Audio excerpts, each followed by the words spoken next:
നമസ്കാരം.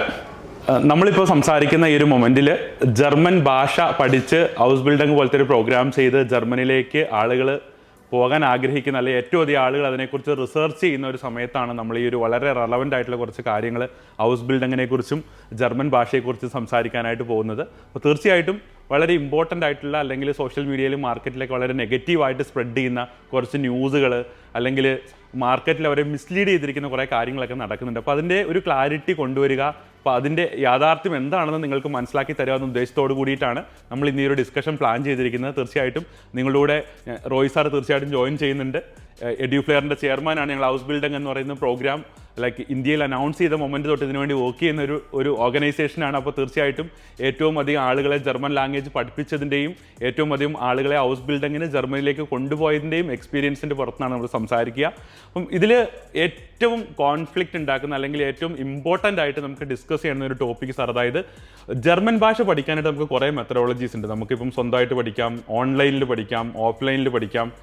അപ്പോൾ മെജോറിറ്റി ഞാൻ കണ്ടുവരുന്ന മാർക്കറ്റിൽ മെജോറിറ്റി ആളുകളും ഓൺലൈനിലാണ് ഈ ഒരു ഭാഷ പഠിപ്പിക്കുന്നത്. അപ്പോൾ അതിന് പല റീസൺസും ഉണ്ടാവാം. പക്ഷേ ഞാൻ പേഴ്സണലി ആലോചിച്ച് നോക്കുമ്പോൾ നമ്മൾ ഓഫ്ലൈനിൽ മാത്രമേ ഇത് പഠിപ്പിക്കുന്നുള്ളൂ, അല്ലെങ്കിൽ ഓൺലൈനിൽ പഠിപ്പിക്കുന്നില്ല എന്നൊരു തീരുമാനം നമ്മൾ എടുത്തു. അപ്പോൾ എന്തുകൊണ്ടാണ് സാർ അങ്ങനത്തെ ഒരു തീരുമാനത്തിലേക്ക് എത്തിയത്? അതായത് ഓഫ്ലൈനിൽ മാത്രമേ നമ്മൾ പഠിപ്പിക്കുന്നുള്ളൂ, ഓൺലൈനിൽ ഒരാളെ നമ്മൾ ഹൗസ് ബിൽഡിങ്ങിന് വേണ്ടി ജർമ്മൻ ലാംഗ്വേജ് പഠിപ്പിക്കുന്നില്ല ഒരു തീരുമാനത്തിലേക്ക് സാർ എങ്ങനെയാണ് എത്തിയത്? ജർമ്മൻ ലാംഗ്വേജ് പഠിച്ച് ഹൗസ് ബിൽഡിംഗ് പ്രോഗ്രാമിന് ജർമ്മനിയിൽ പോകുന്നത് ഒരു വിദ്യാർത്ഥിയുടെ ജീവിതത്തിലെ ഏറ്റവും വലിയ ട്രാൻസ്ഫോർമേഷൻ ഉണ്ടാക്കുന്ന ഒരു പ്രോഗ്രാമാണ്. ഈ പ്രോഗ്രാം വിജയിക്കണമെങ്കിൽ വിദ്യാർത്ഥി ജർമ്മൻ ലാംഗ്വേജ് B2 ലെവലിൽ പഠിച്ച് പാസ്സാവണം. ജർമ്മൻ ലാംഗ്വേജ് കമ്മ്യൂണിക്കേറ്റ് ചെയ്യാനുള്ള കഴിവ് അവർക്കുണ്ടാവണം.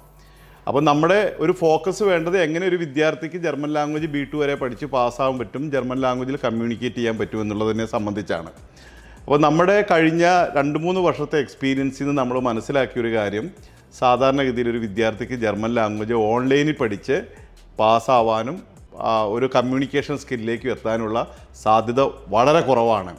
കാരണം അതിന് പല കാരണങ്ങളുണ്ട്. അതായത് വിദ്യാർത്ഥികളെ സംബന്ധിച്ചിടത്തോളം അവർ പഠിക്കുന്ന സമയത്ത് അല്ലെങ്കിൽ ചോദിക്കുന്ന സമയത്ത് അവർ ഏറ്റവും കൺവീനിയൻ്റ് ആണെന്നുള്ള നിലയ്ക്ക് ഓൺലൈൻ തിരഞ്ഞെടുക്കാൻ വേണ്ടി ശ്രമിക്കും പലപ്പോഴും. അതെ, നമ്മുടെ അടുത്ത് തന്നെ എൻക്വയറി ചെയ്യുന്ന ഒരുപാട് കുട്ടികൾ ചോദിക്കും ഓൺലൈൻ ഇല്ലയെന്ന് ചോദിക്കും. അപ്പോൾ ഓൺലൈൻ ആകുമ്പം അവർ വിചാരിക്കുന്ന അവരുടെ വീട്ടിലിരുന്ന് ഈ പ്രോഗ്രാം പഠിക്കാം, പിന്നെ വേറെ ജോലിക്ക് പോകാം, അല്ലെ വേറെ എന്തെങ്കിലും അതിന് കൂടെ പഠിക്കാം, ഒരു ഇൻസ്റ്റിറ്റ്യൂട്ടിലേക്ക് വരേണ്ട ആവശ്യമില്ല, ഇങ്ങനെയൊക്കെ കൺവീനിയൻ്റ് ആയിട്ടാണ് അവർ ചിന്തിക്കുന്നത്. അതെ, പഠിപ്പിക്കുന്ന ആളുകൾക്കും പല കൺവീനിയൻസ് ഉണ്ട്. അതായത് ഇപ്പോൾ നമ്മൾ ഓൺലൈനായിട്ട് പഠിപ്പിക്കുമ്പോൾ നമുക്ക് എന്താ പറയുക, ഒരു ക്ലാസ് റൂമിൻ്റെ ആവശ്യമില്ല, അതിനോട് ബന്ധപ്പെട്ട ഇൻഫ്രാസ്ട്രക്ചർ വേണ്ട, അതിന് വാടക കൊടുക്കണ്ട, അങ്ങനെ ഒരുപാട് പഠിപ്പിക്കുന്ന ആളുകൾക്ക് ലാഭമുണ്ട്.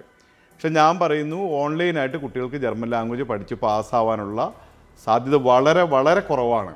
നമ്മുടെ എക്സ്പീരിയൻസിൽ നിന്നാണ് പറയുന്നത്. അതായത് ജർമ്മൻ ലാംഗ്വേജ് പഠിക്കുന്ന സമയത്ത് വളരെ ഫോക്കസ്ഡായി അതിനുവേണ്ടി പരിശ്രമിച്ചാൽ മാത്രമേ ഒരു വിദ്യാർത്ഥിക്ക് അത് പഠിച്ച് പാസ്സാവാൻ വേണ്ടി സാധിക്കുകയുള്ളൂ. കാരണം 8 മാസമുള്ള കുറഞ്ഞ ഡ്യൂറേഷനിലെ പഠനമാണ്. ആ സമയത്ത് ഇത് മാത്രം പ്രൈം ഫോക്കസ് ആയിട്ട് കുട്ടികൾ പഠിക്കണം എന്നുള്ളതാണ് ഒന്നാമത്തെ കാര്യം. സാർ, അപ്പോൾ അതിൽ ഇപ്പം മാർക്കറ്റിൽ ഇപ്പം നമ്മൾ ജർമ്മൻ ലാംഗ്വേജ് ഇപ്പോൾ ഞാൻ മനസ്സിലാക്കുന്നത് ജർമ്മനി കഴിഞ്ഞാൽ ഏറ്റവും അധികം ആളുകൾ ജർമ്മൻ ഭാഷ പഠിക്കുന്ന ഒരു സ്ഥലം ഇന്ത്യയല്ല, കേരളമാണ്. ഞാൻ മനസ്സിലാക്കുന്നത് ഇവിടെ 1200-ലധികം ലാംഗ്വേജ് ഇൻസ്റ്റിറ്റ്യൂട്ടുകളുണ്ട്. കഴിഞ്ഞ അക്കാദമിക് ഇയറിൽ ഏകദേശം 60,000-ൽ മുകളിൽ കുട്ടികൾ ഈ ഭാഷ പഠിക്കാനായിട്ട് എൻറോൾ ചെയ്തിട്ടുണ്ട്. അപ്പം മാർക്കറ്റ് ക്ലോസ്ലി വാച്ച് ചെയ്യുന്ന ഒരാളെന്ന നിലയ്ക്ക് ഞാൻ മനസ്സിലാക്കുന്നത് മോർ ദാൻ 1 lakh 1,00,000-ന് മുകളിൽ കുട്ടികൾ ഈ വർഷം ജർമ്മൻ ഭാഷ പഠിക്കാനായിട്ട് മുമ്പോട്ട് വരുന്നുണ്ട്. അപ്പോൾ തീർച്ചയായിട്ടും അവരുടെ മുമ്പിലുള്ള മേജർലി ഓപ്ഷൻ എന്ന് പറയുന്നത് ഓൺലൈനാണ്. അതായത് എഡ്യൂഫ്ലെയർ അല്ലാതെ മറ്റ് മാർക്കറ്റിൽ ജർമ്മൻ ഭാഷ പ്രൊവൈഡ് ചെയ്യുന്ന എല്ലാ ലാംഗ്വേജ് ഇൻസ്റ്റിറ്റ്യൂട്ടുകളും ഓൺലൈനിലാണ് റെക്കമെൻഡ് ചെയ്യുന്നത്. എന്തുകൊണ്ടായിരിക്കും അവരെല്ലാവരും ഓൺലൈനിൽ സ്റ്റാർട്ട് ചെയ്യുന്നത്? എഡ്യൂഫ്ലെയർ പോലെ എന്തുകൊണ്ട് അവർ ഓഫ്ലൈനിൽ സ്റ്റാർട്ട് ചെയ്യുന്നില്ല? സാറിന് എന്തായിരിക്കും തോന്നുന്നത്? അതായത് ഇതിൻ്റെ ഒരു ബേസിക് ആയിട്ടുള്ള കാര്യം നമ്മൾ മനസ്സിലാക്കണം. അതായത് ജർമ്മനിയിലെ ഡെസ്പറേറ്റഡ് ആയിട്ടുള്ള ആളുകളെ ഹൗസ് ബിൽഡിംഗ് പ്രോഗ്രാമിന് ആവശ്യമുണ്ട്. പക്ഷെ അവർ ക്വാളിറ്റി ഉള്ള ആളുകളെ എടുക്കുകയുള്ളൂ. അതായത് ജർമ്മൻ ലാംഗ്വേജ് കമ്മ്യൂണിക്കേറ്റ് ചെയ്യാൻ കഴിവുള്ള B2 പാസ്സായ കുട്ടികളെയാണ് അവർ പ്രിഫർ ചെയ്യുന്നത്. പക്ഷെ നമ്മൾ പലപ്പോഴും ഇങ്ങനെ ഓൺലൈനൊക്കെ പഠിപ്പിച്ചതിൻ്റെ ക്വാളിറ്റി കുറയ്ക്കുന്നത് കൊണ്ട് പലപ്പോഴും നമ്മുടെ ഇത്രയും നല്ലൊരു പ്രോഗ്രാം ആളുകൾ ഓപ്റ്റ് ചെയ്യുന്നത് അവർ പലപ്പോഴും എന്താ പറയുക, അവർക്ക് അവരുടെ പ്രതീക്ഷയ്ക്കനുസരിച്ച് നമുക്ക് പോകാൻ വേണ്ടി പറ്റുന്നില്ല. ഇതിനെ വിദ്യാഭ്യാസം പഠിപ്പിക്കുക എന്ന് പറയുന്നതിനെ പ്യുവർലി ഒരു ബിസിനസ്സായിട്ട് എടുക്കാതിരിക്കുക എന്നുള്ളതാണ് ഒന്നാമതായിട്ട് വേണ്ടത്. ഈ പ്യുവർലി ബിസിനസ്സായിട്ട് എടുക്കുന്ന ആളുകളാണ് റിസൾട്ടിനെ പറ്റി ചിന്തിക്കാതെ ഇപ്പോൾ ട്രെൻഡിങ് ആയിട്ടുള്ള ജർമ്മൻ ലാംഗ്വേജ് പഠിപ്പിക്കുക എന്ന് പറയുന്നത് ഓൺലൈനായിട്ട് പഠിപ്പിക്കാം എന്ന് പറഞ്ഞ് രംഗത്തേക്ക് വരികയും ഓൺലൈനായിട്ട് കുറേ കുട്ടികൾ നോക്കുമ്പോൾ ഇത് എളുപ്പമാണല്ലോ എന്ന് വിചാരിച്ചിട്ട് പൈസ കുറവാണ്, പൈസ കുറവാണ്, എളുപ്പമാണല്ലോ എന്ന് വിചാരിച്ചിട്ട് ഇതിൽ ചേരാമെന്ന് വിചാരിക്കും. ഞാൻ തീർച്ചയായിട്ടും പറയുന്നു മെജോറിറ്റി സ്റ്റുഡൻസും A1-ലോ A2-ലോ ഡ്രോപ്പ് ചെയ്ത് പോകും. അവരുടെ അത്രയും കാലത്തെ ടൈം പോകും, അവർ മുടക്കിയ പൈസ നഷ്ടപ്പെടും, ഇതെല്ലാം നഷ്ടപ്പെട്ടിട്ട് നിർത്തിപ്പോകേണ്ട സാഹചര്യമാണ് ഉണ്ടാകുന്നത്. അപ്പം മൊത്തം ഏറ്റവും നല്ലൊരു പ്രോഗ്രാമായത് നമ്മുടെ കേരളത്തിൽ ഒരു നെഗറ്റീവായിട്ട് ആളുകൾ ചിന്തിക്കുന്ന സ്ഥിതിയിലേക്ക് ആക്കി തീർക്കാൻ ഇങ്ങനെയുള്ള സാഹചര്യങ്ങൾ വരുന്നുണ്ട്. ഓക്കെ, അപ്പോൾ ഇതിൽ ഞാൻ സ്റ്റിൽ മനസ്സിലാക്കുന്നത് ബട്ട് ഓൺലൈനിലൊക്കെ പഠിച്ചു ഇപ്പോൾ സാറിൻ്റെ ഫ്രണ്ടിൻ്റെ മോരെ നമ്മൾ സംസാരിക്കുകയുണ്ടായി. അവൻ ഓൺലൈൻ അല്ല, അവൻ സ്വന്തമായിട്ട് പഠിച്ച് പാസ്സായ ഒരാളാണ്, ഓൺലൈൻ എല്ലാ മെത്തഡോളജീസിനെ യൂസ് ചെയ്തിട്ട്.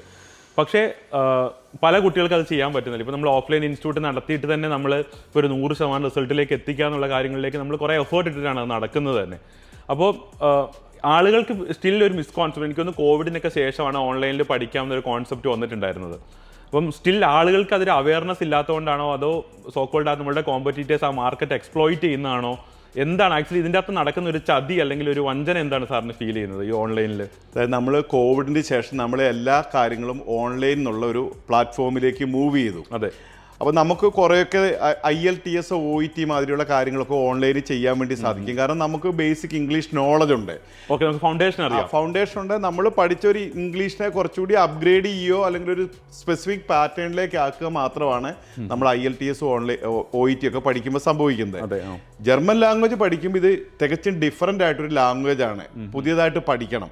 അപ്പം ഈ കാര്യം ഒരു ഓഫ്ലൈനായിട്ട് പഠിച്ചിട്ടില്ലെങ്കിൽ കുട്ടികൾക്ക് പാസ്സാവാൻ പറ്റില്ല എന്ന കാര്യം പല ആളുകൾക്കും ഒരുപക്ഷെ അറിയാത്തത് കൊണ്ടോ അല്ലെങ്കിൽ കുറേ ആളുകൾ അറിഞ്ഞിട്ടും അവരുടെ ഒരു ബിസിനസ് താല്പര്യത്തിൽ ഇത് പ്രൊമോട്ട് ചെയ്യുകയാണ് ചെയ്തുകൊണ്ടിരിക്കുന്നത്. പക്ഷേ മാതാപിതാക്കളും കുട്ടികളും മനസ്സിലാക്കേണ്ട ഒരു കാര്യം, ഈ കാര്യം ഓൺലൈനായിട്ട് പഠിച്ച് പാസ്സാകാൻ ഉള്ള സാധ്യത വളരെ കുറവാണ്.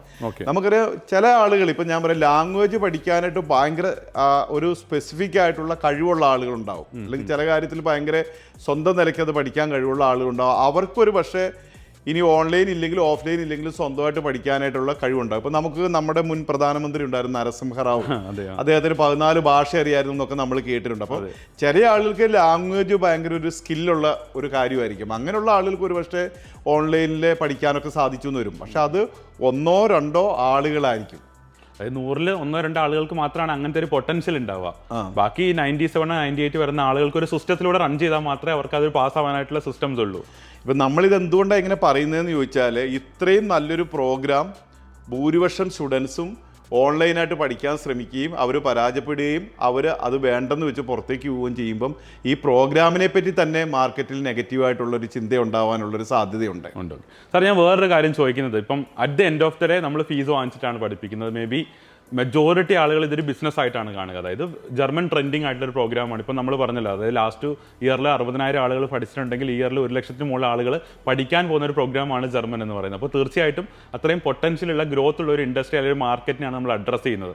അപ്പോൾ തീർച്ചയായിട്ടും കൂടുതൽ എമൗണ്ട് അല്ലെങ്കിൽ ബിസിനസ് ഫോക്കസ്ഡ് ആയിട്ട് ചിന്തിക്കുന്ന ഒരാൾ എന്താ ചിന്തിക്കുക, ഒന്നെങ്കിൽ ഓഫ്ലൈനിൽ ഇൻസ്റ്റിറ്റ്യൂട്ട് നടന്നോട്ടെ, ഓൺലൈനിൽ കുറേ കുട്ടികളെ പഠിപ്പിക്കാം, ഹൈബ്രിഡായിട്ട് പഠിപ്പിക്കാം എന്നാണ് ചിന്തിക്കുക. അപ്പോൾ സാർ എന്തുകൊണ്ടാണ് ഇങ്ങനൊരു തീരുമാനം എടുത്തത്? അല്ലെങ്കിൽ ബിസിനസ് വേണ്ടെന്ന് വിചാരിച്ചിട്ടാണോ, അല്ലെങ്കിൽ എന്താണ്? അതായത് ഓൺലൈൻ ഞങ്ങൾ ചെയ്യുന്നില്ല എന്നൊരു തീരുമാനം എടുക്കാനുള്ള സാറിന് ഒരു ധൈര്യം അല്ലെങ്കിൽ ഒരു കറേജ്, അതിൻ്റെ പുറകിലുള്ള ഒരു തോട്ട് പ്രോസസ് എന്താണ് സാറിൻ്റെ? അതിനെപ്പറ്റി പറയുന്നതിന് മുമ്പേ എങ്ങനെയാണ് ഓൺലൈനിൽ പഠിപ്പിക്കുന്ന ഒരു സിനാരിയോ മാർക്കറ്റിൽ നടക്കുന്നതെന്ന് ഞാൻ പറയാം. അപ്പോൾ അത് മനസ്സിലാക്കാൻ വേണ്ടി സാധിക്കും. ഇപ്പം ഒരു വിദ്യാർത്ഥി ജർമ്മൻ ലാംഗ്വേജ് പഠിച്ചു, ഒരു പക്ഷേ B2 പാസ്സായിട്ടുണ്ടാവും, B2 തോറ്റിട്ടുണ്ടാവും. അതെ. അവർ പിന്നെ ചെയ്യുന്ന എന്താണെന്ന് ചോദിച്ചാൽ, വീട്ടിൽ പോയിട്ട് ഒരു ഓൺലൈനിൽ പഠിപ്പിക്കുന്ന ഒരു കാര്യത്തെ സംബന്ധിച്ച് സോഷ്യൽ മീഡിയയിൽ ഒരു പോസ്റ്റ് ഇടുകയോ എന്തെങ്കിലും വീഡിയോ ചെയ്യുകയോ ചെയ്യും. അപ്പം അവർ വളരെ കുറഞ്ഞൊരു ഫീസ് പറയും.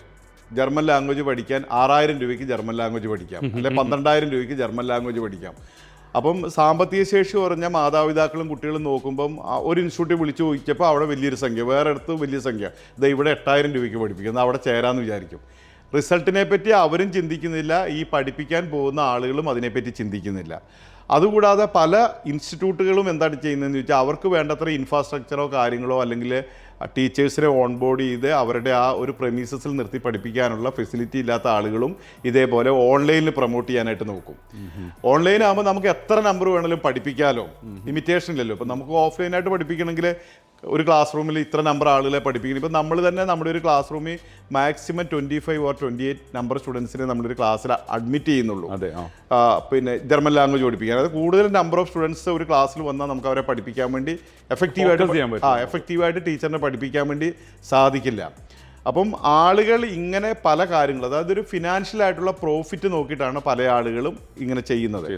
നമ്മൾ എഡ്യൂഫ്ലെയറിനെ സംബന്ധിച്ചിടത്തോളം നമ്മുടെ അൾട്ടിമേറ്റ് ആയിട്ടുള്ള ഫോക്കസ് എന്ന് പറയുന്നത് ഒന്ന്, നമ്മൾ ഒരാളുടെ അടുത്തുനിന്ന് പണം വാങ്ങിയിട്ടുണ്ടെങ്കിൽ അതിന് 10 ടൈംസ് വാല്യൂ അവർക്ക് കൊടുക്കാൻ വേണ്ടി നമുക്ക് തിരിച്ചു കൊടുക്കാൻ വേണ്ടി സാധിക്കണം.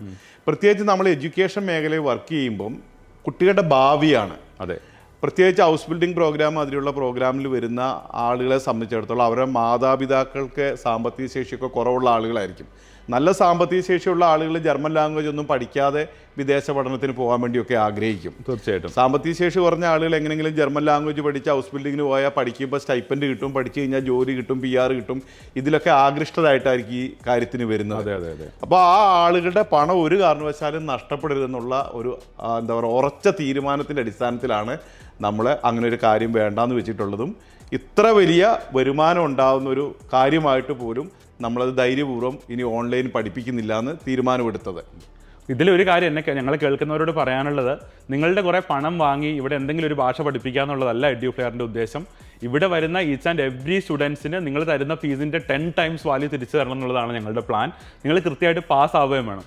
സാർ, ഇതിൽ വേറൊരു കാര്യം കൂടെ എന്താ വെച്ചാൽ, ഇപ്പം നമുക്കൊന്ന് കമ്പയർ ചെയ്ത് നോക്കാം. ഇപ്പോൾ ഓൺലൈനിൽ ഓഫ്ലൈൻ പഠിക്കുന്ന ഒരു കുട്ടികൾ ഇപ്പോൾ ഓൺലൈനിൽ പഠിക്കുമ്പോൾ പാസ് ആവുന്നില്ല, അല്ലെ പാസ് ആവാനുള്ള ചാൻസസ് കുറവാണെന്ന് നമ്മൾ പറയുന്നത്. അതിനുള്ള റീസൺസ് ഒക്കെ എന്തൊക്കെയായിരിക്കാന്നാണ് സാറിന് തോന്നുന്നത്? ഓക്കെ, അതിൻ്റെ നമ്മുടെ അനുഭവത്തിൽ നിന്ന് ഞാൻ 1-2 റീസൺസ് പറയാം. അതായത് ഒന്നാമത്തെ കാര്യം, നമ്മൾ ഓഫ്ലൈൻ ഇവിടെ നമ്മൾ 4 മണിക്കൂറാണ് ക്ലാസ്സിൽ പഠിപ്പിക്കുന്നത്. ടൈമിങ്, അതെ, പെർ ഡേ പഠിപ്പിക്കുന്നത്. അതേ സമയത്ത് ഓൺലൈൻ ഒരു കുട്ടി പഠിക്കുമ്പം മെജോറിറ്റി സ്റ്റുഡൻസ് മൊബൈൽ ഫോൺ ഉപയോഗിച്ചിട്ടാണ് ഓൺലൈൻ ക്ലാസ് അറ്റൻഡ് ചെയ്യുന്നത്. ചെറിയ സ്ക്രീനാണ്. സൂമിലാണെങ്കിലും ഗൂഗിൾ മീറ്റിലാണെങ്കിലും ഒക്കെ. അപ്പം ഒരു 4 മണിക്കൂർ കണ്ടിന്യൂസ് ആയിട്ട് ഒരു ക്ലാസ് ഓൺലൈനിൽ കുട്ടികൾക്ക് കൊടുക്കാനും പറ്റില്ല, അറ്റൻഡ് ചെയ്യാനും പറ്റില്ല. കാരണം 4 മണിക്കൂർ കണ്ടിന്യൂസ് ആകുമ്പോഴത്തേന് കുട്ടികളുടെ ഫോൺ ചൂടായി, പല ആളുകളും അങ്ങനത്തെ ഫോണുകളൊക്കെ ആയിരിക്കും ഉപയോഗിക്കുന്നത്. ബാറ്ററി തീർന്നു പോയി, അല്ലെങ്കിൽ റേഞ്ച് ഇല്ല, അല്ലെങ്കിൽ ഡാറ്റ തീർന്നു. 4 മണിക്കൂർ കണ്ടിന്യൂസ് ആയി ഒരു മൊബൈൽ ഫോണിന്റെ മുന്നിലിരുന്ന് ഇത് പഠിക്കാനുള്ള ക്ഷമ ഇന്നത്തെ കാലത്തെ കുട്ടികൾക്കില്ല. നമുക്കറിയാലോ, പുതിയ കാലഘട്ടത്തിൽ കുട്ടികളുടെ അറ്റൻഷൻ സ്പാൻ വളരെ കുറവാണ്, കുറഞ്ഞു വരികയാണ്. അപ്പോൾ ഒരു ഓൺലൈനിൽ ആരും ഇല്ലാത്തൊരു സ്ഥലത്ത് ഒരു ക്യാമറയിൽ ഇരുന്ന് നോക്കി പഠിക്കണമെങ്കിൽ അത്രയും സ്റ്റൂഡിയസ് ആയിട്ടൊരു സ്റ്റുഡൻസിനെ സാധിക്കുകയുള്ളൂ. കുട്ടികൾ പൊതുവെ എന്ത് ചെയ്യുമെന്ന് ചോദിച്ചാൽ അവരുടെ ക്യാമറ ഓഫ് ആക്കും. ആദ്യത്തെ സ്റ്റെപ്പ് അതാണ്. എന്നിട്ട് അവർ വേറെ കാര്യങ്ങളിൽ ഏർപ്പെടും. പഠിപ്പിക്കുന്ന ടീച്ചർക്ക് ഒരു 2-വേ കമ്മ്യൂണിക്കേഷൻ അപ്പോൾ ഉണ്ടാവില്ല, ഒരു 1-വേ കമ്മ്യൂണിക്കേഷനിലാണ് പഠിപ്പിച്ചുകൊണ്ടിരിക്കുന്നത്. ഈ കുട്ടി എന്താണ് ചെയ്തുകൊണ്ടിരിക്കുന്നതെന്ന് ടീച്ചർക്ക് മനസ്സിലാക്കാൻ വേണ്ടി പറ്റില്ല.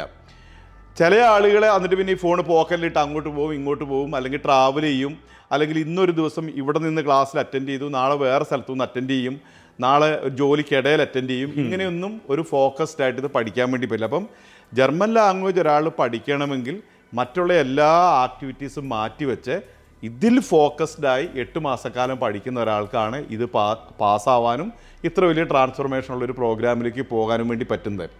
അതേ സമയത്ത് നമ്മുടെ പല ജോലികളുടെ അല്ലെ പല പരിപാടികളുടെ ഇടയിൽ ഒരു പരിപാടിയായി ജർമ്മൻ ലാംഗ്വേജ് പഠനം മാറ്റുകയും ഇഷ്ടമുള്ള ദിവസം ക്ലാസ്സിൽ അറ്റൻഡ് ചെയ്യുകയും ഇഷ്ടമില്ലാത്ത ദിവസം ക്ലാസ്സിൽ അറ്റൻഡ് ചെയ്യാതിരിക്കുകയും സൗകര്യമുള്ളപ്പോൾ ക്യാമറ ഓണാക്കുകയും സൗകര്യമുള്ളപ്പോൾ ഓണാക്കാതിരിക്കുകയൊക്കെ ചെയ്തുകൊണ്ട് പഠിക്കാൻ വേണ്ടി ഇത് തീർച്ചയായിട്ടും സാധിക്കില്ല. മറ്റൊന്ന്, പഠിപ്പിക്കുന്നതിൻ്റെ ഇടയിൽ നമുക്ക് ഈ ടെക്നോളജിക്കലായിട്ടുള്ള ഒരുപാട് പ്രശ്നങ്ങൾ ഉണ്ടാവാൻ സാധ്യതയുണ്ട്. ചിലപ്പോൾ നെറ്റ് കട്ടായി പോകും, ചിലപ്പോൾ ഫോണിന് എന്തെങ്കിലും കുഴപ്പം പറ്റും, വോയിസ് ഇല്ലാതെയാവും, ടീച്ചറുമായിട്ടുള്ള കമ്മ്യൂണിക്കേഷൻ ഇല്ലാതെയാവും. ഇങ്ങനെയൊക്കെ ചില ദിവസത്തെ ക്ലാസ്സുകൾ നഷ്ടപ്പെട്ടു പോകാനുള്ള സാധ്യതയുണ്ട്. അപ്പം ഇതെല്ലാം ഓൺലൈനിൽ പഠിക്കുന്ന ഒരു കുട്ടിക്ക് ഭയങ്കരമായിട്ട് ബാരിയറാണ്. അപ്പം നമ്മുടെ അനുഭവത്തിൽ നിന്ന് ഞാൻ കണ്ടിട്ടുള്ള എന്താണെന്ന് ചോദിച്ചാൽ, ആവേശപൂർവ്വം കുട്ടികൾ ഓൺലൈൻ ക്ലാസ്സിൽ ചേരും. A1 കഴിയുമ്പോഴത്തേന് തന്നെ മെജോറിറ്റി സ്റ്റുഡൻസ് ഡ്രോപ്പ് ആവും. A2 കഴിയുമ്പോഴത്തേന് പിന്നെ ബാക്കിയുള്ള ആളുകൾ ഡ്രോപ്പ് ആവും. B1ഉം B2ഉം വരെ ഓൺലൈനിൽ കംപ്ലീറ്റ് ചെയ്തിട്ടുള്ള കുട്ടികൾ വളരെ കുറവാണ്, വിരലുണ്ടാവുന്ന ആളുകളേ ഉള്ളൂ. ഇതിൽ പാസ്സായിട്ടുള്ള സ്റ്റുഡൻസ് പോലും വളരെ കുറവാണ്. അപ്പം അപ്പം നമുക്കറിയാം, ഈ ഓൺലൈൻ മീഡിയത്തിൽ ജർമ്മൻ ലാംഗ്വേജ് പഠിപ്പിച്ച് കുട്ടികളെ പാസ്സാക്കാനുള്ള സാധ്യത തുലവും വിരളമാണെന്ന് നമുക്കറിയാവുന്ന നമ്മൾ പിന്നെ അത് പ്രൊമോട്ട് ചെയ്യുകയോ അത് ചെയ്യാന്ന് പറഞ്ഞാൽ അത് കുട്ടികളെയും പേരൻസിനെയും ചീറ്റ് ചെയ്യുന്നതിന് തുല്യമാണ്. അവരുടെ അൺവാണ്ടഡ് ആയിട്ടുള്ള പണം നമ്മൾ വാങ്ങുന്നു. 2, നമ്മൾ അവരുടെ ടൈം കളയുന്നു. 3, അവർക്ക് ആൾട്ടർനേറ്റീവ് ആയിട്ടുള്ള ഓപ്ഷൻ ജീവിതത്തിലുള്ള സമയത്താണ് ഈ ഒരു പ്രോഗ്രാമിലേക്ക് വരുന്നത്. അപ്പോൾ ആ ഓപ്ഷൻ അവർക്ക് നഷ്ടപ്പെടുന്നു. അങ്ങനെ പല വിധത്തിൽ അവരുടെ ജീവിതത്തിൽ നെഗറ്റീവായിട്ടുള്ള ഇമ്പാക്റ്റ് ഉണ്ടാക്കാനായിട്ട് ഇത് സാധ്യത ഉണ്ടാവാനുള്ളൊരു കാരണമാണ്. അതുകൊണ്ട് തന്നെയാണ് നമ്മൾ ശക്തമായിട്ടൊരു തീരുമാനം എടുത്തത്. ജർമ്മൻ ലാംഗ്വേജ് എഡ്യൂഫ്ലെയർ പഠിപ്പിക്കുകയാണെങ്കിൽ അത് ഓഫ്ലൈനിലാണ് പഠിപ്പിക്കുക. ഏറ്റവും ബെസ്റ്റായിട്ട് അത് പഠിപ്പിക്കാം എന്നുള്ളൊരു തീരുമാനമാണ് നമ്മൾ എടുത്തിരിക്കുന്നത്. സാർ, ഇപ്പോൾ എൻ്റെ ഒരു പേഴ്സണൽ എക്സ്പീരിയൻസിൽ ഞാൻ 2 കുട്ടികളോട് സംസാരിക്കേണ്ടത്, അതായത് ഇപ്പം അരവിന്ദും ലൈക്ക് ആനന്ദും എന്ന് പറഞ്ഞ 2 കുട്ടികളാണ്. അപ്പോൾ അവരുടെ കൺസേൺ, അവരൊക്കെ 4 മൊഡ്യൂൾ പാസ്സായ കുട്ടികളാണ്. അപ്പോൾ അവർ പറഞ്ഞത് എന്താ വെച്ചാൽ, ഈ ഓൺലൈനിലൊക്കെ പഠിക്കുമ്പോൾ നമ്മളൊരു സിംഗിൾ സ്ഥലത്തിരുന്നാണ് പഠിക്കുക. ഇവർക്ക് ജർമ്മൻ ഒരിക്കലും അങ്ങനെ പഠിക്കാൻ പറ്റില്ലെന്നാണ് അവർ പറഞ്ഞത്. അതായത് ഇത് ഫസ്റ്റ് ഓഫ് ഓൾ ഇത് ഇഷ്ടപ്പെടുന്ന ഒരു കൾച്ചറിലേക്ക് വരണം. ഇപ്പോൾ സാറ് പറഞ്ഞില്ല, നമ്മൾ 25 കുട്ടികളുടെ ഒരു സർക്കിൾ ഉണ്ടാക്കിയിട്ടുണ്ട്. അപ്പം ഇൻട്രാക്ട് ചെയ്തിട്ടാണല്ലോ ലാംഗ്വേജ് പഠിക്കുക. പക്ഷേ എനിക്കപ്പോൾ ഞാൻ പേഴ്സണലി ഇപ്പോഴും ആലോചിക്കുന്ന, സീരിയസ് ആയിട്ട് ആലോചിക്കുന്ന ഒരു കാര്യം, മാർക്കറ്റിൽ 99% ഓഫ്, എനിക്കാരും ബ്ലെയിം ചെയ്യണമെന്നില്ല. നമുക്കിപ്പോൾ സോക്കോൾഡ് എല്ലാവരും ഇപ്പം കേരളത്തിൽ 1 ലക്ഷം കുട്ടികളെ ലാംഗ്വേജ് പഠിക്കാൻ ആഗ്രഹിക്കുന്നുണ്ട്. അപ്പോൾ അതിൽ 1 ലക്ഷം പേരെ പഠിപ്പിക്കാനുള്ള ഫെസിലിറ്റി നമുക്കില്ല. നമുക്കൊരു കൊല്ലം ഇവിടെ 600-700 കുട്ടികളെ പഠിപ്പിക്കാൻ പറ്റുള്ളൂ. എത്രയും ആഗ്രഹമുള്ള കുട്ടികളെ ഇവിടെ പഠിപ്പിക്കാനായിട്ട് സാധിക്കത്തുള്ളൂ. അപ്പം ഞാൻ ചോദിക്കുന്നത്, ഈ മിഡിൽ ക്ലാസ് ആയിട്ടുള്ളതും ലോവർ മിഡിൽ ക്ലാസ് ആയിട്ടുള്ള പേരൻസിനെ ചീറ്റ് ചെയ്യുന്നൊരു മെത്തഡോളജി അല്ല അപ്പോൾ നമ്മളുടെ ഈ ഒരു ജർമ്മൻ ലാംഗ്വേജ് ഓൺലൈനിൽ പഠിച്ച് പാസ്സാകാന്ന് പറഞ്ഞ് 10,000-നും 5,000-നും 6,000-നും 20,000-നൊക്കെ ഫീസ് വാങ്ങുന്ന ഇൻസ്റ്റിറ്റ്യൂട്ടുകൾ ചെയ്യുന്നത് ലിറ്ററലി അങ്ങനത്തെ ഒരു കാര്യമല്ലേ? അപ്പോൾ ശരിക്കും അവർ ചീറ്റ് ചെയ്യപ്പെടുമല്ലേ ചെയ്യുന്നത്, ഈ പേരൻസും കുട്ടികളും? ചെയ്യുന്നവർ ചീറ്റ് ചെയ്യുകയാണെന്ന് ഞാൻ പറയുന്നില്ല, പക്ഷേ അത് അനുഭവിക്കുന്ന ആളുകൾ ചീറ്റ് ചെയ്യപ്പെടുകയാണ് യഥാർത്ഥത്തിൽ സംഭവിക്കുന്നത്. കാരണം അവർ മനസ്സിലാക്കുന്നില്ല. അവർ വിചാരിക്കുന്നത് ഓൺലൈനിൽ പഠിച്ച് പാസ്സായി പോകാൻ പറ്റുമെന്നാണ് അവർ ചേരുന്ന സമയത്ത് വിചാരിക്കുന്നത്. പക്ഷെ അവരെ എക്സ്പീരിയൻസ് കൊണ്ടാണ് അത് പറ്റില്ല എന്ന് അവർ മനസ്സിലാക്കുന്നത്. ഇതൊരു സെറ്റിൽഡ് ആയിട്ട് സമൂഹം മൊത്തം മനസ്സിലാക്കണമെങ്കിൽ 3-4 വർഷം എടുക്കും. അതായത് ഓൺലൈനിൽ ജർമ്മൻ ലാംഗ്വേജ് പഠിക്കാൻ പറ്റില്ല, ഇത് ഓഫ്ലൈനിലേ പറ്റുള്ളൂ എന്നുള്ള കാര്യം എല്ലാവരും മനസ്സിലാക്കി വരാനായിട്ട് കുറേ വർഷം എടുക്കും. പക്ഷെ അത്രയും കാലത്തേക്ക് ഒരുപാട് കുട്ടികൾ സഫർ ചെയ്യേണ്ടതായിട്ട് വരും. ഇപ്പം നമ്മൾ ഓഫ്ലൈനിൽ പഠിക്കുമ്പോൾ ഒരുപാട് ഗുണങ്ങളുണ്ട്. അതായത് ഓഫ്ലൈനിൽ പഠിക്കുമ്പം ക്ലാസ്സിൽ വരുമ്പം അവരുടെ മെയിൻ ഫോക്കസ് ഈ പഠനമായിരിക്കും. കാരണം ഡെയിലി വന്ന് ഒരു ക്ലാസ്സിൽ വന്ന് പങ്കെടുത്ത് പോകുന്നു. പല കുട്ടികളും ഹോസ്റ്റലിൽ നിൽക്കുന്നു, പലരും വീട്ടിൽ നിന്ന് വരുന്നു.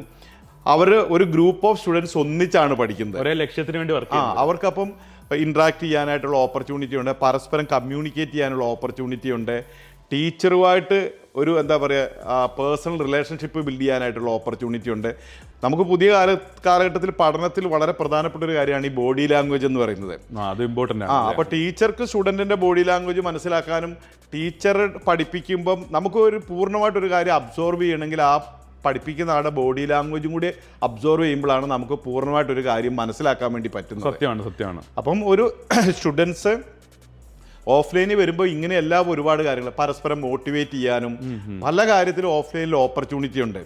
ഓൺലൈനിൽ നമ്മൾ പഠിക്കാൻ ശ്രമിക്കുമ്പോൾ നമ്മൾ ഐസൊലേറ്റഡ് ആയിട്ടാണ് പഠിക്കാൻ വേണ്ടി നോക്കുന്നത്. അപ്പോൾ മറ്റുള്ളവരോടും ചുറ്റും നടക്കുന്ന കാര്യങ്ങളിലൊന്നും നമ്മൾ ബോധേഡല്ല. പലപ്പോഴും കുട്ടികൾ ഓൺലൈൻ ക്ലാസ് കഴിഞ്ഞാൽ അപ്പം ഇമ്മീഡിയറ്റ്ലി വേറെ കാര്യത്തിലേക്ക് മൂവ് ചെയ്യാണ്. പിറ്റേ ദിവസം ആ ക്ലാസ്സിലേക്ക് വരുമ്പോൾ മാത്രമാണ് ഇതിനെപ്പറ്റി ചിന്തിക്കുന്നത്. അങ്ങനെ കുറച്ച് ദിവസം കഴിയുമ്പോഴേക്കും അവരുടെ ഫോക്കസ് നഷ്ടപ്പെട്ടു പോകും, അവർ സ്വാഭാവികമായിട്ടും നിർത്തിപ്പോവും. അപ്പം ഇതെല്ലാം വളരെ പ്രധാനപ്പെട്ട കാര്യമാണ്. അപ്പോൾ എനിക്കിതിലൊരു കാര്യം ഫീൽ ചെയ്ത് എന്താ പറയുക സാർ, അതായത് ഇപ്പോൾ നമ്മളിപ്പം സ്കൂളിൽ പോകുന്നു അല്ലെങ്കിൽ കോളേജിൽ പോകുന്നു, ഇപ്പോൾ പല കാര്യങ്ങളും ഇപ്പം ഞാൻ മനസ്സിലാക്കുന്നത്, ഇപ്പം സാറിൻ്റെ ഫ്രണ്ടിൻ്റെ മോൻ്റെ കാര്യം പറഞ്ഞു, അദ്ദേഹം സ്വന്തം പഠിച്ച് പാസ്സായ ഒരാളാണ്. അതായത് ടോപ്പ് 1%, അതായത് കാറ്റഗറിയിലുള്ള ഒരാൾക്ക് ഒരു ഇൻസ്റ്റിറ്റ്യൂട്ടിൻ്റെ ഓൺലൈൻ സപ്പോർട്ടിൻ്റെ ആവശ്യമില്ല. അവരുടെ സ്വന്തം IQ ഉണ്ട്. അവർക്ക് IQ-നേക്കാൾ ഉപരി ഒരു 8 months അല്ലെങ്കിൽ 9 months ഇത് കണ്ടിന്യൂസ് ചെയ്യാനുള്ള ഒരു മോട്ടിവേഷൻ ഉണ്ട് അവർക്ക്. അതായത് ഇപ്പം നമ്മൾ മാത്സിൻ്റെ ഒരു പ്രോബ്ലം ചെയ്യുന്ന സമയത്ത് നമ്മൾ എവിടെ സ്റ്റക്ക് ആവുക, നമുക്കൊരു ആൻസർ കിട്ടാണ്ട് വരുമ്പോൾ നമ്മൾ സ്റ്റക്ക് ആവും. അപ്പോൾ ആ സമയത്ത് നമ്മൾ അസിസ്റ്റ് ചെയ്യാൻ ഒരാളില്ലാന്നുണ്ടെങ്കിൽ നമ്മൾ പിന്നെ അത് ബുദ്ധിമുട്ടായിട്ട് ഫീൽ ചെയ്യും. അങ്ങനെയാണ് എല്ലാവർക്കും മാത്സ് ഡിഫിക്കൽട്ടായിട്ട് ഫീൽ ചെയ്യുന്നത്. അപ്പോൾ ജർമ്മൻ പഠിക്കുന്ന സമയത്തും എനിക്ക് തോന്നുന്നത്, നമുക്കൊരു സ്റ്റക്ക് വരുന്ന സമയത്ത് നമ്മൾ അസിസ്റ്റ് ചെയ്യാൻ ഒരാളില്ലാന്നുണ്ടെങ്കിൽ പിന്നെ നമുക്കത് കീറാമുട്ടിയായിട്ട് മാറും. അപ്പം എഡ്യൂഫ്ലെയറിൽ ഞാനിപ്പോൾ ഇന്നലെ ഈ 4 മൊഡ്യൂൾ ഫസ്റ്റ് അറ്റംപ്റ്റിൽ പാസ്സായ കുറേ കുട്ടികൾ നമുക്കുണ്ടല്ലോ ഈ റീസെൻ്റ്ലി. അപ്പോൾ അവരോട് സംസാരിക്കുമ്പോൾ അവർ പറഞ്ഞത് അവർക്ക് ഏറ്റവും പ്രൊഡക്റ്റീവായിട്ട് അവിടെ ഫീൽ ചെയ്തൊരു കാര്യം നമ്മുടെ അസിസ്റ്റൻറ്റ് ഫാക്കൽറ്റീസാണ്. കാരണം അവർക്ക് രാത്രി വേണമെങ്കിലും കോൺടാക്ട് ചെയ്യാം, ഒരു ഗ്രാമർ മനസ്സിലാകുന്നില്ലെങ്കിൽ ആ സമയത്ത് വേണമെങ്കിലും കണക്ട് ചെയ്യാം. അപ്പോൾ നമ്മളെ കേൾക്കുന്നവരിൽ ഇപ്പോൾ പലരും ഇപ്പോൾ ഈ ഓൺലൈൻ്റെ ഒരു സ്കാമിൽ പെട്ട് അല്ലെങ്കിൽ അങ്ങോട്ട് പോകാനൊക്കെ തീരുമാനം എടുത്തിരിക്കുന്ന ആളുകളായിരിക്കും. അപ്പോൾ ഫൈനലി സാറിന് എന്താണ് പറയാനുള്ളത്? അതായത് ഒരാൾക്ക് ഇപ്പോൾ ഒരു മിഡിൽ ക്ലാസ് പേരൻറ്റിനെ സംബന്ധിച്ച് അവർക്ക് അച്ചീവ് ചെയ്യാൻ പറ്റാത്ത, അവരൊരു കർഷകനായിപ്പോയി അല്ലെങ്കിൽ അവർക്ക് അച്ചീവ് ചെയ്യാൻ പറ്റാത്തൊരു കാര്യം അവരുടെ കുട്ടീനെ കൊണ്ട് ചെയ്യിക്കണമെന്നൊരു പ്ലാൻ അവർക്കുണ്ടാവും. പക്ഷേ അവരുടെ മുമ്പിൽ ഇങ്ങനെ കുറേ ഓപ്ഷൻസ് ഉണ്ട്, അവർക്ക് കറക്റ്റായിട്ട് ഏത് ചൂസ് ചെയ്യണമെന്ന് അറിയില്ല, അവർ കൺഫ്യൂസ്ഡ് ആണ്. അതായത് ഓൺലൈനിൽ പഠിക്കണം, ഓഫ്ലൈനിൽ പഠിക്കണം, ജർമ്മനി പോകണം, ഹൗസ് ബിൽഡിംഗ് ചെയ്യണം എന്ന കാര്യത്തിൽ അവർ കൺസേൺഡ് ആണ്, അവർക്കത് ചെയ്യണം. പക്ഷേ ഓൺലൈൻ ചൂസ് ചെയ്യണോ ഓഫ്ലൈൻ ചൂസ് ചെയ്യണോ? ഇപ്പോൾ തിരുവനന്തപുരത്തുള്ള ഒരാൾ ചിന്തിക്കും, ഞാൻ എന്തിന് ഹോസ്റ്റൽ ഫീസൊക്കെ എടുത്ത് കോഴിക്കോട് വന്ന് എഡ്യൂഫ്ലെയറിൽ പഠിക്കണം എന്നൊക്കെ ആലോചിക്കുന്നുണ്ടാവും. അപ്പം അവർ ലിറ്ററലി ജർമ്മൻ പഠിക്കണം, പക്ഷേ കൺഫ്യൂസ്ഡ് ആണ്. അങ്ങനെയുള്ളവരോട് സാറിന് എന്താ പറയാനുള്ളത്? ജർമ്മൻ ലാംഗ്വേജ് പഠിച്ച് ജർമ്മനിയിൽ പോകാൻ ആഗ്രഹിക്കുന്ന വിദ്യാർത്ഥികളോടും രക്ഷകർത്താക്കളോടും എഡ്യൂഫ്ലെയറിൻ്റെ ചെയർമാൻ എന്ന നിലയ്ക്ക് എനിക്ക് പറയാനുള്ളത്, നിങ്ങൾ ജർമ്മൻ ലാംഗ്വേജ് പഠിക്കാൻ തീരുമാനിക്കുകയാണെങ്കിൽ ഒരു കാരണവശാലും ഓൺലൈനായി പഠിക്കാൻ വേണ്ടി ശ്രമിക്കരുത്. നിങ്ങൾ ഓഫ്ലൈനായി വേണം ഇത് പഠിക്കാൻ വേണ്ടി ശ്രമിക്കാൻ. ഓൺലൈനായി പഠിക്കാൻ ശ്രമിക്കുന്ന ഒരു വിദ്യാർത്ഥികൾക്കും അത് പഠിച്ച് പാസ്സായി B2 ലെവലിലേക്ക് കമ്മ്യൂണിക്കേഷൻ നടത്താനുള്ള സ്കില്ലിലേക്ക് ഡെവലപ്പ് ചെയ്യാൻ വേണ്ടിയിട്ട് സാധിക്കില്ല. അതുകൊണ്ട് പ്രത്യേകിച്ച് മാതാപിതാക്കളോടാണ് ഞാൻ പറയുന്നത്, നിങ്ങൾ പണം മുടക്കി നിങ്ങളുടെ മക്കളെ ജർമ്മൻ ലാംഗ്വേജ് പഠിപ്പിച്ച് ജർമ്മനിയിൽ അയക്കാനാണ് പ്ലാൻ ചെയ്യുന്നതെങ്കിൽ തീർച്ചയായും നിങ്ങൾ ഓഫ്ലൈനിൽ അത് പഠിച്ചാൽ മാത്രമേ നിങ്ങൾ വിചാരിക്കുന്ന റിസൾട്ടിലേക്ക് എത്തിച്ചേരാൻ സാധിക്കുകയുള്ളൂ. സാർ അതുപോലെ തന്നെ ഇപ്പോൾ നമ്മളുടെ ഈ ഒരു സംസാരം കേട്ടിട്ട് അല്ലെങ്കിൽ നമ്മുടെ ഒരു ടോക്ക് കേട്ടിട്ട് ഒരാൾ തീരുമാനം എടുക്കുകയാണ്, ശരി ഞാൻ ഓഫ്ലൈനിൽ പഠിക്കാം, ഓൺലൈൻ വേണ്ട, എനിക്ക് ഓഫ്ലൈൻ പഠിക്കാം, എനിക്ക് പാസ്സാവണം, അല്ലെങ്കിൽ എൻ്റെ കുട്ടീനെ പാസ്സാക്കണം, പ്രോപ്പർലി ജർമ്മനിൽ എത്തിക്കാൻ ഒരു തീരുമാനം എടുക്കുകയാണെന്ന് വിചാരിക്കുക. അങ്ങനെ തീരുമാനം എടുക്കുന്ന എല്ലാവരെയും നമുക്കിവിടെ പഠിക്കാൻ പറ്റുമോ? അതോ അവരെന്തെങ്കിലും സർട്ടൻ മെറിറ്റോ ക്രൈറ്റീരിയ എന്തെങ്കിലും ഉള്ള ആളുകളാണ് ഇങ്ങോട്ട് കടന്നു വരേണ്ടത്, അല്ലെങ്കിൽ സാറ് പേഴ്സണലി എങ്ങനെയുള്ള കുട്ടികൾ ഇങ്ങോട്ട് കടന്നു വരണം എന്നാണ് ആഗ്രഹിക്കുന്നത്? അത് നമ്മൾ കുറച്ച് വർഷങ്ങളായിട്ട് ജർമ്മൻ ലാംഗ്വേജ് പഠിപ്പിച്ചതിൻ്റെ അടിസ്ഥാനത്തിൽ കുട്ടികൾ പാസ്സാവാൻ വേണ്ടി നമ്മുടെ എക്സ്പീരിയൻസിൻ്റെ അടിസ്ഥാനത്തിൽ നമ്മൾ 4 കണ്ടീഷൻസ് വെച്ചിട്ടുണ്ട്. ഓക്കെ, ഈ കണ്ടീഷൻസ് ഫുൾഫിൽ ചെയ്യാൻ തയ്യാറുള്ള കുട്ടികളെ മാത്രമേ നമ്മൾ പഠിപ്പിക്കാൻ തീരുമാനിച്ചിട്ടുള്ളൂ. നമ്മൾ എത്ര പേര് വേണ്ടെന്ന് വെച്ചാലും നമുക്ക് പ്രശ്നമില്ല. അതായത് നമ്മുടെ ഇൻസ്റ്റിറ്റ്യൂട്ടിനെ നമ്മളെ ഒരു 100% റിസൾട്ടുള്ള ഒരു ഇൻസ്റ്റിറ്റ്യൂട്ടായി ഡെവലപ്പ് ചെയ്യുക എന്നുള്ളതാണ് നമ്മുടെ ഉദ്ദേശം. അതായത് ഇവിടെ ഒന്ന് പഠിക്കാൻ വരുന്ന എല്ലാ വിദ്യാർത്ഥികളും പഠിച്ചു പാസ്സായി അവർക്ക് ജർമ്മനിയിൽ പോയി അവിടെ ലൈഫിൽ ട്രാൻസ്ഫോർമേഷൻ ഉണ്ടാക്കണം. അത് മുഖാന്തരം അവർക്കും അവരുടെ ഫാമിലിയിലും എന്താ പറയുക ഉയർന്ന ഒരു ജീവിതത്തിലേക്ക് പോകാൻ വേണ്ടി സാധിക്കണം. അതിന് 4 കണ്ടീഷൻസാണ് നമ്മൾ വെച്ചിരിക്കുന്നത്. ഒന്ന്, ഒരു വിദ്യാർത്ഥി എഡ്യൂഫ്ലെയറിൽ വന്ന് ചേരുകയാണെങ്കിൽ അവർക്ക് 95% ക്ലാസ് റൂം അറ്റൻഡൻസ് വേണം. ഓക്കെ, അതായത് അവർ 95% ക്ലാസ്സുകളിലും പങ്കെടുക്കണം. 5% നമ്മൾ കുറച്ച് വെച്ചിരിക്കുന്നത് എന്തെങ്കിലും പനിയോ അസുഖങ്ങളോ ഒക്കെ വന്നിട്ടുണ്ടെങ്കിൽ അതിനൊരു എക്സ്ക്യൂസ് എന്നുള്ള നിലയ്ക്കാണ്. 2 ക്ലാസ് കട്ട് ചെയ്യാനുള്ള ഒരു പെർമിഷൻ. 5% കുറച്ച് വന്നാൽ മതി എന്ന് ചിന്തിക്കാൻ വേണ്ടിയിട്ടല്ല. 100 പോസിബിൾ ആണ് 100 പോസിബിൾ ആണ് 100 പോസിബിൾ ആയിട്ട് ചെയ്യണം. കാരണം ഇത് ഡെയിലി ക്ലാസ്സിൽ വരാതെ ഇത് പഠിക്കാൻ വേണ്ടി സാധിക്കില്ല. രണ്ടാമതായിട്ട് അവർ സാറ്റർഡേ എക്സാം ഉണ്ട് നമ്മൾ നടത്തുന്നത്. അതായത് തിങ്കളാഴ്ച മുതൽ വെള്ളിയാഴ്ച വരെ നമ്മൾ പഠിപ്പിക്കുന്നത് എല്ലാ ആഴ്ചയിലും സാറ്റർഡേയിലും നമ്മളിവിടെ എക്സാം ഇടും. സാറ്റർഡേ എക്സാമിൽ ഇവർക്ക് 95% അറ്റൻഡൻസ് നിർബന്ധമാണ്. അതായത് തിങ്കളാഴ്ച തൊട്ട് വെള്ളിയാഴ്ച വരെ പഠിച്ചു കഴിഞ്ഞിട്ട് ശനിയാഴ്ച പിന്നെ വയറുവേദന, പനി, മറ്റു കാര്യങ്ങൾ പറഞ്ഞ് സാറ്റർഡേ എക്സാം എഴുതാതിരിക്കാൻ വേണ്ടി പാടില്ല. കാരണം സാറ്റർഡേ എക്സാം എഴുതുമ്പോഴേ ആ കുട്ടിക്ക് ആ കുട്ടിയെ പറ്റി മനസ്സിലാക്കാനും അവരുടെ അധ്യാപകനെ അവരുടെ നിലവാരം മനസ്സിലാക്കാനും സാധിക്കുള്ളൂ. അപ്പം 95% സാറ്റർഡേ അറ്റൻഡൻസ് നിർബന്ധമാണ്. മൂന്നാമതായിട്ട് ഒരു കുട്ടി അവരുടെ അസൈൻമെൻറ്റ് ഹോംവർക്ക് സ്വന്തമായി ചെയ്ത് അധ്യാപകരെ കാണിക്കണം. പലപ്പോഴും കുട്ടികൾ ചെയ്തു വരുന്നൊരു കാര്യം എന്താണെന്ന് വെച്ചാൽ രാവിലെ ക്ലാസ് തുടങ്ങുന്നതിന് മുമ്പേ ക്ലാസ്സിൽ വന്നിട്ടാണ് ചെയ്തുകൊണ്ട് വന്ന ആളുടെ കോപ്പി അടിച്ച് എല്ലാവരും എഴുതി അധ്യാപകർ. ആരെങ്കിലും ഒരു പഠിപ്പിസ്റ്റ് ആയിട്ടുള്ള 1-2 ആളുകൾ ക്ലാസ്സിലുണ്ടാവും. അവർ ഹോംവർക്കൊക്കെ ചെയ്ത് കൊണ്ടുവന്നിട്ടുണ്ടാവും. ഒന്ന് കാണിക്കുന്നു പറഞ്ഞിട്ട് പെട്ടെന്ന് അത് നോക്കി എല്ലാവരും കോപ്പി അടിച്ച് ടീച്ചറെ കാണിക്കുന്ന ഒരു പരിപാടിയുണ്ട്. അങ്ങനെ ചെയ്യുമ്പോൾ ഉള്ള കുഴപ്പം ആ വീട്ടിൽ നിന്ന് ചെയ്തുകൊണ്ട് വന്നവൻ പാസ്സാവും, അവൻ ജർമ്മനി പോകും. കോപ്പി അടിക്കുന്ന ആളുകൾ ഇവിടെ തന്നെ കിടക്കും. അപ്പം മൂന്നാമത്തെ നമ്മുടെ ക്രൈറ്റീരിയ എന്ന് പറയുന്നത്, നിങ്ങൾ എഡ്യൂഫ്ലെയർ ജർമ്മൻ ലാംഗ്വേജ് പഠിക്കാൻ ചേരുന്നുണ്ടോ, നിങ്ങളുടെ ഹോംവർക്കും അസൈൻമെൻറ്റ് നിങ്ങൾ സ്വന്തമായിട്ട് ചെയ്യണം. അതെ. നാലാമത്തെ ഒരു കാര്യം, എല്ലാ ദിവസവും 4 മണിക്കൂർ നമ്മളിവിടെ പഠിപ്പിക്കും. കുട്ടികൾ വീട്ടിലോ ഹോസ്റ്റലിലോ എത്തിക്കഴിഞ്ഞാൽ അഡീഷണൽ ആയിട്ട് ഏറ്റവും ചുരുങ്ങിയത് 2 മണിക്കൂറെങ്കിലും സ്വന്തമായിട്ട് പഠിക്കണം. 2 മണിക്കൂർ എന്ന് പറഞ്ഞാൽ ഏറ്റവും ചുരുങ്ങിയതാണ് പറയുന്നത്. 3 മണിക്കൂറോ 4 മണിക്കൂറോ പഠിക്കാൻ പറ്റുമെങ്കിൽ വളരെ നല്ലതാണ്. കാരണം ഒരു ഭാഷയാണ്, അതിൽ സ്കില്ലാണ് നമുക്ക് ഡെവലപ്പ് ചെയ്യേണ്ടത്. അത് കമ്മ്യൂണിക്കേറ്റ് ചെയ്യാനുള്ള കഴിവിലേക്കാണ് എത്തേണ്ടത്. അപ്പോൾ ക്ലാസ് റൂം പഠനം മാത്രം പോരാ. അവരുടെ ഹോസ്റ്റലിലോ വീട്ടിലോ ചെയ്യുന്ന അവരുടെ പാഠഭാഗങ്ങൾ റിവൈസ് ചെയ്യുകയോ അല്ലെങ്കിൽ സ്വന്തമായിട്ട് എന്തെങ്കിലും ആക്ടിവിറ്റിയിൽ ഏർപ്പെടുകയോ അവരെ ഹോംവർക്കോ അസൈൻമെൻറ്റ് ചെയ്യുകയോ ഇതിനൊക്കെ വേണ്ടിയിട്ട് ടൈം ചെലവഴിക്കണം. അതായത് ഒരു ദിവസം 24 മണിക്കൂർ സമയമുണ്ട്. 4 മണിക്കൂർ ക്ലാസ് റൂം പഠനം, 2 മണിക്കൂർ സ്വന്തമായ പഠനം, 6 മണിക്കൂർ പഠിക്കണം. 18 മണിക്കൂർ അവർക്ക് ഇഷ്ടമുള്ള കാര്യങ്ങൾ ചെയ്യാം. പക്ഷേ ഈ 6 മണിക്കൂർ കൺസിസ്റ്റൻ്റ് ആയിട്ട് 8 മാസം ചെയ്യണം. ഈ 8 മാസം ഈ 4 നമ്മൾ പറഞ്ഞ 4 പാരാമീറ്റേഴ്സ് അല്ലെങ്കിൽ 4 നമ്മുടെ കണ്ടീഷൻസ് ഇത് ഫുൾഫിൽ ചെയ്യാൻ തയ്യാറാവുന്ന ആളുകളെ മാത്രമേ നമ്മൾ എഡ്യൂഫ്ലെയർ പഠിപ്പിക്കാൻ വേണ്ടി അഡ്മിഷൻ കൊടുക്കുന്നുള്ളൂ.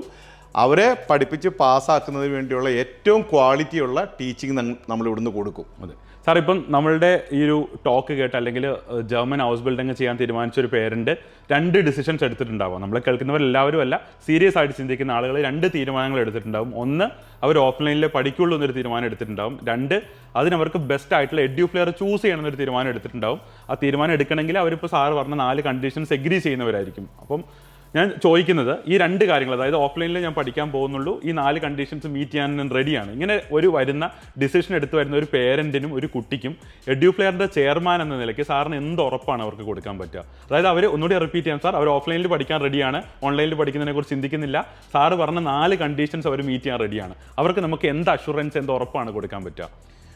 അവരോട് എനിക്ക് പറയാനുള്ളത്, ഈ 4 കണ്ടീഷൻ ഫുൾഫിൽ ചെയ്യും എന്നുള്ളത് നമ്മളൊരു എഗ്രിമെന്റിൽ എഴുതി വാങ്ങുന്നുണ്ട്. അവർ 8 മാസം പഠിക്കുമ്പോൾ ഈ 4 കാര്യം ചെയ്തോളാമെന്ന് കുട്ടിയുടെ ആ മൈൻഡിൽ അത് വരാൻ വേണ്ടിയിട്ടാണ് നമ്മൾ ഒപ്പിട്ട് വാങ്ങുന്നത്. ഇത് ഫുൾഫിൽ ചെയ്യുന്ന ആളുകൾക്ക് അവർ പാസ്സാവുന്നത് വരെ അവരെ സപ്പോർട്ട് ചെയ്യാൻ വേണ്ടി നമ്മൾ തീരുമാനിച്ചിട്ടുണ്ട്. അതായത് വൺസ് ഈ കണ്ടീഷൻ ഫുൾഫിൽ ചെയ്ത് എഡ്യൂഫ്ലെയറിൽ പഠിച്ചൊരു വിദ്യാർത്ഥി എന്തെങ്കിലും കാരണവശാൽ തോറ്റുപോയാൽ പിന്നീട് അവരെ ജയിക്കുന്നത് വരെ നമ്മൾ അവരെ സൗജന്യമായിട്ട് ഒരു ഇൻസ്റ്റിറ്റ്യൂട്ടും, ഇന്ത്യയിൽ ഒരു ഇൻസ്റ്റിറ്റ്യൂട്ടും ചെയ്യാത്തൊരു കാര്യമാണ് എഡ്യൂഫ്ലെയർ നിങ്ങൾക്ക് വേണ്ടി ഓഫർ ചെയ്യുന്നത്. പിന്നീട് നമ്മൾ അവരെ സൗജന്യമായിട്ട് ജയിക്കുന്നിടം വരെ നമ്മൾ ഓൺലൈനിൽ പഠിപ്പിക്കും. അതായത് അവരുടെ 8 മാസത്തെ കോഴ്സ് കഴിഞ്ഞാൽ പിന്നെ അവർ ഓഫ്ലൈനിൽ ഇവിടെ ഹോസ്റ്റലിൽ ഒന്നും നിൽക്കേണ്ട ആവശ്യമില്ല. അവർക്ക് അവരുടെ വീട്ടിൽ പോകാം. പിന്നീട് നമ്മൾ അവർക്ക് അവർ ജയിക്കുന്നത് വരെ B2ൻ്റെ ബ്രഷപ്പ് ക്ലാസ്സുകൾ കൊടുക്കും, അവർക്ക് എക്സാം പ്രിപ്പറേഷൻ ക്ലാസ്സുകൾ കൊടുക്കും, അവർക്കതുപോലെ തന്നെ മോക്ക് എക്സാംസ് കൊടുക്കും, എക്സാം പ്രാക്ടീസ് കൊടുക്കും. എത്ര പ്രാവശ്യം വേണമെങ്കിലും അവർ ജയിക്കുന്നത് വരെ അവർ നമ്മൾ ഫ്രീ ആയിട്ട് സപ്പോർട്ട് ചെയ്യും. അവരെല്ലാവരും ജയിച്ച് ജർമ്മനി പോവുക എന്നുള്ളതാണ് നമ്മുടെ ലക്ഷ്യം. അപ്പം ഒരാളെ പഠിക്കാൻ തയ്യാറായിട്ട് ജർമ്മനി പോകണമെന്നൊരു ഡ്രീമുമായിട്ട് എഡ്യൂഫ്ലെയറിലേക്ക് കടന്നു വരികയാണെങ്കിൽ അവരുടെ ഡ്രീം ഫുൾഫിൽ ചെയ്യാനുള്ള പരിപൂർണമായിട്ടുള്ള സപ്പോർട്ട് നമ്മൾ കൊടുക്കും. ആർക്കും ഖേദിക്കുകയോ വിഷമിക്കുകയോ ചെയ്യേണ്ട ഒരു സാഹചര്യം എഡ്യൂഫ്ലെയറിൽ വന്നാൽ ഉണ്ടാവുകയില്ല. അപ്പോൾ എന്നെ കേൾക്കുന്നവരോട് എനിക്ക് പറയാനുള്ളത്, നിങ്ങൾ തീർച്ചയായിട്ടും വളരെ സീരിയസ് ആയിട്ട് ഒരു മുഴുവൻ സംസാരം കേട്ടിട്ടുണ്ടാവുമെന്ന് വിചാരിക്കുന്നു. അപ്പോൾ നിങ്ങൾ ചെയ്യേണ്ട ഒരേ ഒരു കാര്യം ഇതാണ്, അതായത് ജർമ്മൻ ഭാഷ പഠിച്ച ഹൗസ് ബിൽഡിംഗ് എന്ന് പറയുന്ന പ്രോഗ്രാമിന് ജർമ്മനി പോയിട്ട് നിങ്ങളുടെ കുട്ടിയുടെ ജീവിതം, ആ ഫാമിലിയുടെ ജീവിതം ട്രാൻസ്ഫോം ചെയ്യുക എന്ന് പറയുന്നത് ഏറ്റവും സുന്ദരമായിട്ടുള്ള, അല്ലെങ്കിൽ ഏറ്റവും വലിയ ട്രാൻസ്ഫോർമേഷൻ ഉണ്ടാക്കുന്ന ഒരു പ്രോഗ്രാമാണ്. പക്ഷേ ഒരു കാര്യം മനസ്സിലാക്കുക, ഈ പ്രോഗ്രാമിന് കുറുക്ക് വഴികളില്ല, എളുപ്പ വഴികളില്ല, കൃത്യമായിട്ടുള്ള ഒരു പാത മാത്രമാണുള്ളത്. അപ്പോൾ നിങ്ങൾ മനസ്സിലാക്കുക, മാർക്കറ്റിൽ നിങ്ങൾ ഇൻവെസ്റ്റ് ചെയ്യുന്ന എമൗണ്ട് മാത്രമല്ല, നിങ്ങളുടെ ടൈമും വളരെ ഇമ്പോർട്ടൻ്റ് ആയിട്ടുള്ള ഒരു കൊമോഡിറ്റിയാണ്. നിങ്ങൾ ചെറിയൊരു ഫിനാൻഷ്യൽ ഗെയിനിന് വേണ്ടിയിട്ട് നിങ്ങൾ എവിടെയെങ്കിലും പോയിട്ട് ഓൺലൈനിലോ അങ്ങനെ എന്തെങ്കിലും ഒരു മെത്തഡോളജിയിൽ ഭാഷ പഠിക്കാൻ ശ്രമിക്കുമ്പം അത് നടക്കാതെ വരികയും അതിനുശേഷം അവർ സ്ട്രഗിൾ ചെയ്യുകയും ഡീമോട്ടിവേറ്റഡ് ആവുകയും അങ്ങനത്തെ ഒത്തിരി സെനാരിയോസ് കണ്ടതിൻ്റെ ഒരു എക്സാമ്പിളാണ് പറയുന്നത്. അപ്പോൾ തീർച്ചയായിട്ടും നിങ്ങളല്ലേ നിങ്ങളുടെ കുട്ടി ഈ ഒരു കാര്യം ചെയ്യുന്നതിൽ വളരെ സീരിയസ് ആണെന്നുണ്ടെങ്കിൽ, അതിൽ എഡ്യൂഫ്ലെയർ ഏറ്റവും ബെസ്റ്റ് ആയിട്ടുള്ള ഒരു സൊല്യൂഷൻസ് ആണെന്നുണ്ടെങ്കിൽ നിങ്ങൾക്ക് തീർച്ചയായിട്ടും ചൂസ് ചെയ്യാം. ഫോഴ്സ്ഫുള്ളി ഒരു കുട്ടിയും ഇവിടെ ലാംഗ്വേജിന് അഡ്മിഷൻ കൊടുക്കാനായിട്ട് ഞങ്ങൾക്ക് പോസിബിൾ അല്ല. അതായത് 1 ലക്ഷം കുട്ടികൾ കേരളത്തിൽ ജർമ്മൻ ഭാഷ പഠിക്കാൻ തയ്യാറെടുക്കുമ്പോൾ അതിൽ 600 അല്ലെങ്കിൽ 700 കുട്ടികളെ മാത്രമാണ് ഒരു കൊല്ലം ഞങ്ങൾക്ക് പഠിപ്പിക്കാനായിട്ട് സാധിക്കുക. ആ 700 പേരിൽ ഒരാൾ നിങ്ങളാവണോ എന്നുള്ളൊരു തീരുമാനം നിങ്ങളാണ് എടുക്കേണ്ടത്. അപ്പോൾ അതിന് നിങ്ങൾ ആ തീരുമാനം എടുത്ത് മുമ്പോട്ട് വരികയാണെന്നുണ്ടെങ്കിൽ നിങ്ങളുടെ ആ ട്രാൻസ്ഫോം ചെയ്യാനായിട്ടുള്ള എല്ലാ കാര്യങ്ങളും ഞങ്ങൾക്ക് കൃത്യമായിട്ട് ചെയ്യാൻ സാധിക്കും. അതിന് 100% കോൺഫിഡൻസ് ഉള്ളതുകൊണ്ട് മാത്രമാണ് ഞങ്ങൾ നിങ്ങളുടെ മുമ്പിലിരുന്ന് സംസാരിക്കുന്നത്. സാർ, അപ്പോൾ നമുക്കിത് വൈൻഡ് അപ്പ് ചെയ്യുന്നതിന് മുമ്പായിട്ട് ഫൈനലി എന്താണ് സാറിന് പേരൻസിനോടും കുട്ടികളോടും പറയാനുള്ളത്? എനിക്ക് പേരൻസിനോടും കുട്ടികളോടും പറയാനുള്ളൊരു കാര്യം, ജർമ്മനിയിലെ ഹൗസ് ബിൽഡിംഗ് പ്രോഗ്രാം എന്ന് പറയുന്നത് ഒരു മിഡിൽ ക്ലാസ് ഫാമിലിയിലെ ആവറേജുകാരായ വിദ്യാർത്ഥിയുടെ ലൈഫിൽ ഏറ്റവും വലിയ ട്രാൻസ്ഫോർമേഷൻ ഉണ്ടാക്കാൻ പറ്റുന്നൊരു പ്രോഗ്രാമാണ്. നിങ്ങൾക്ക് ഈ പ്രോഗ്രാമിൽ ചേർന്ന ജീവിതത്തെപ്പറ്റി ഇനി വേറെ ഒന്നും ചിന്തിക്കേണ്ട ആവശ്യമില്ല. പക്ഷേ നിങ്ങൾക്ക് ജർമ്മൻ ലാംഗ്വേജ് പഠിച്ചു പാസ്സായി അതിൽ കമ്മ്യൂണിക്കേറ്റ് ചെയ്യാനുള്ള കഴിവുണ്ടായാൽ മാത്രമേ ഈ പ്രോഗ്രാമിലേക്ക് പോകാൻ വേണ്ടി സാധിക്കുകയുള്ളൂ. അപ്പോൾ നിങ്ങൾ ഈ പ്രോഗ്രാം തിരഞ്ഞെടുക്കാൻ തീരുമാനിക്കുന്ന ഒരു വ്യക്തിയാണെങ്കിൽ, അല്ലെങ്കിൽ അത്തരത്തിലുള്ള ഒരു വിദ്യാർത്ഥിയുടെ മാതാപിതാക്കളാണെങ്കിൽ, നിങ്ങൾ എടുക്കേണ്ട തീരുമാനം ജർമ്മൻ ലാംഗ്വേജ് പഠിച്ചു പാസ്സാവാൻ കഴിയുന്ന സ്ഥലത്ത് പഠിക്കുക എന്നുള്ളതാണ്. ഒരു കാരണവശാലും നിങ്ങൾ ഓൺലൈനായിട്ട് ജർമ്മൻ ലാംഗ്വേജ് പഠിക്കാൻ വേണ്ടി ശ്രമിക്കരുത്. നിങ്ങൾക്ക് കംപ്ലീറ്റ് ചെയ്യാനോ പാസ്സാവാനോ സാധിക്കുകയില്ല. അതിലും ഏറ്റവും എളുപ്പം ഈ പരിപാടി വേണ്ട എന്ന് വെക്കുന്നതാണ്.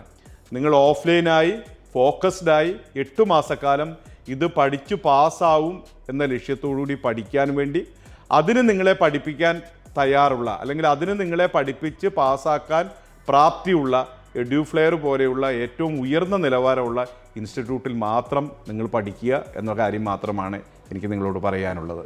എഡ്യൂഫ്ലെയർ, education driven by passion.